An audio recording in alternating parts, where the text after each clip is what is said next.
امام شافعی فرماتے ہیں جن گھروں میں لوگ فجر کی نماز کے وقت سوئے ہوتے ہیں ان گھروں میں رزق نہیں آتا۔ آپ فرماتے ہیں فجر کا وقت اللہ کے دینے کا وقت ہے، اس وقت اللہ بانٹتا ہے۔ حضور صلی اللہ علیہ وسلم کا فرمان ہے نا حدیث میں کہ تہجد کے وقت اللہ پہلے آسمان پہ نزول اجلال فرماتا ہے جو اس کی شان کے لائق ہے تہجد کے وقت، اور وہ کہتا ہے مانگو میں تمہیں عطا کروں گا۔ لینے کی باری آئے تو بندہ سمیٹ سماٹ کے اندر گھس جائے۔ ہمارے ہاں یہ ہوتا ہے کہ عشاء کے بعد بچے بیٹھتے ہیں موبائل لے کے، تہجد کا وقت آتا ہے تو ان کی آنکھیں بند ہونی شروع ہوتی ہیں، تو لینے کے وقت تو سویا تھا، تیرا مسئلہ کیسے حل ہوگا؟ بھائی جب کوئی آدمی خیرات بانٹ رہا ہو تو جو پیالہ پیچھے کر لے اسے ملے گا؟ کہتے اس وقت آنا جب میں بانٹ رہا تھا، اب تو کدھر آ گیا ہے؟ مثال دے رہا ہوں۔ تو فجر کا وقت مانگنے کا ہے، تو ساری رات تو گزر گئی گیمیں کھیلتے، ٹی وی دیکھتے، اور جو لینے کا وقت تھا تو سو گیا، تو کیسے آئے گا تیرے پاس؟ تو اٹھے سویرے، بندوں سے مانگ کے دیکھ لیا، بڑی عزتیں خراب ہوئیں، فجر کا وقت اٹھ کے جھولی پھیلائے۔ میرے رسول پاک علیہ السلام فرماتے ہیں، رب فرماتے ہیں جب بندے میرے آگے جھولی پھیلاتے ہیں مجھے شرم آتی ہے، کیسے خالی واپس کر دوں؟ سورہ طلاق 2-3 نمبر آیت کی گھر جا کے تلاوت کریں۔ رب کریم نے فرمایا وَمَن يَتَّقِ اللَّهَ يَجْعَل لَّهُ مَخْرَجًا، فرمایا جب تو اللہ سے ڈرے گا تو اللہ ہر مشکل سے نکلنے کا تجھے رستہ عطا فرما دے گا۔ اور کیا خوبصورت انداز ہے قرآن مجید کا، اور ہم نے اس کا لاکھوں بار تجربہ کیا، بیسوں اور سینکڑوں بار یہ چیز ذاتی طور پر پریکٹیکل سے گزری۔ اللہ نے فرمایا ہر مشکل سے نکلنے کا رستہ بھی دے گا، وَيَرْزُقْهُ مِنْ حَيْثُ لَا يَحْتَسِبُ، اور اللہ تجھے وہاں سے رزق دے گا کہ تو نے کبھی سوچا بھی نہیں ہوگا۔ وَيَرْزُقْهُ مِنْ حَيْثُ لَا يَحْتَسِبُ، سے دے گا کہ تو نے کبھی سوچا بھی۔ ایک صحابی تھے حضرت عوف بن مالک رضی اللہ تعالیٰ، کہتے میرا بچہ کافروں نے قید کر لیا، گھر میں غربت پہلے بڑی زیادہ تھی، میں دروازہ رسول پہ آیا، حضور اب کیا کروں؟ تو کہتے ہیں نبی پاک نے فرمایا بھروسہ اللہ کی ذات پہ کر، توکل اللہ کی ذات پہ کر، اور گھر جا کے تسبیح لے کے میاں بیوی بیٹھ جاؤ اور پڑھو لا حول ولا قوت الا باللہ العلی العظیم، جاؤ پڑھو جا کے۔ کہتے میں گھر بیٹھا ابھی چند تسبیحاں پڑھی تھی کہ دروازے پہ دستک ہوئی، دروازہ کھولا تو میرا بیٹا دروازے پہ کھڑا تھا، پلٹ کے دیکھا تو 400 بکریاں بھی لایا تھا۔ اور میں نے کہا بیٹا یہ کیسے آ گئی؟ کہنے لگے ابا جی مجھے ایک حویلی میں کافروں نے قید کیا ہوا تھا، میں بڑا پریشان تھا، لیکن ابھی تھوڑا دیر پہلے پتہ نہیں کیا ہوا ہے، میں نے یوں ہاتھ لایا تو رسیاں کھل گئی، باہر نکلا ہوں تو 2-3 بندوں پہ نیند کا ایسا غلبہ تھا کہ بے ہوش ہو کے گرے ہوئے تھے، 400 بکریاں بھی تھی، میں نے دروازہ کھولا بکریاں میرے ساتھ دوڑنے لگ گئی ہیں، تو میں 400 بکری بھی لے آیا ہوں، پلٹ پلٹ کے دیکھتا رہا ہوں، پر میلوں کا سفر ہوا وہ آئے ہی نہیں۔ تو والد کہنے لگے بیٹا چلو پہلے مصطفیٰ کریم سے جا کے پوچھ لیں، دیکھیں کیسے مالی مسئلے حل ہوتے ہیں، حضور سے جا کے پوچھیں کہ ہمارے لیے جائز بھی ہے کہ نہیں۔ کہتے ہیں دروازہ رسول پہ جا کے ہم کھڑے ہوئے تھے کہ نبی پاک نے فرمایا دیکھا رب کریم کا فضل، دیکھا، فرمایا تیرا بیٹا بھی آ گیا، تیری غربت کا بھی حل ہو گیا ہے، یہ کافر کا مال ہے، اسے مال غنیمت سمجھ کے استعمال کر، تیرا ہی ہے۔ تو لا حول ولا قوت الا باللہ العلی العظیم پڑھیں تو رزق میں پڑھیں گے انشاءاللہ، بول کے بتائیے پڑھیں گے انشاءاللہ تعالی۔ لیکن سنی قوم تویز پہ لگ گئی ہے، کہتے ہیں وظیفہ پڑھنا پڑتا ہے، آپ لکھ کے دیں گلے میں ڈالنے کے لیے تاکہ وہ ڈالتا جاؤں اور میرے اوپر پیسوں کی بارش ہوتی جائے۔ وظیفہ پڑھیں، وظیفہ پڑھیں۔ سنیں ایک اور وظیفہ سنیں، امام قرطبی نے تفسیر قرطبی میں لکھا رزق کی برکت کا وظیفہ۔ امام قرطبی نے لکھا ہے حضرت انس بن مالک رضی اللہ تعالیٰ عنہ کہتے ہیں ایک شخص حضور کی بارگاہ میں آیا، کہا یا رسول اللہ صلی اللہ علیہ وسلم غربت بڑی ہے، بڑا دکھی ہوں، بڑا پریشان ہوں۔ تو حضور نے وظیفہ بتایا، فرمایا جب بھی گھر جاؤ نا گھر والوں کو سلام کہنی ہے، السلام علیکم، یعنی کب کہنی ہے؟ جب بھی جاؤ۔ کب کہنی ہے؟ یعنی گھر سے نکلے ماچس لینے کے لیے، واپس آ کے کہنا السلام علیکم۔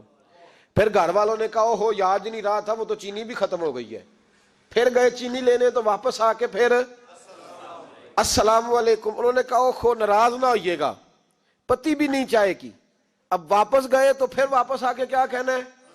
تو نبی پاک صلی اللہ علیہ وسلم نے فرمایا جب بھی گھر جا السلام علیکم کہے اور 3 دفعہ سورۃ اخلاص پڑھ دے، اور سورت بھی وہ بتائی جو سب کو آتی ہے، قل هو اللہ احد اللہ الصمد لم یلد ولم یولد ولم یکن لہ کفوا احد.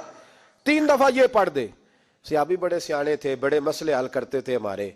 فٹافٹ بول پڑے وہ صحابی, کہنے لگے حضور میری تو چھوٹی سی فیملی ہے, کئی دفعہ بچے گھر نہیں ہوتے, ننھیال گئے ہوتے ہیں, تو پھر کیا کروں؟ حضور نے فرمایا جب گھر میں کوئی نہ ہو تو اپنے نبی پہ درود و سلام پڑھ دینا, تیرے نبی کا کرم تو تیرے گھر میں ہوگا نا.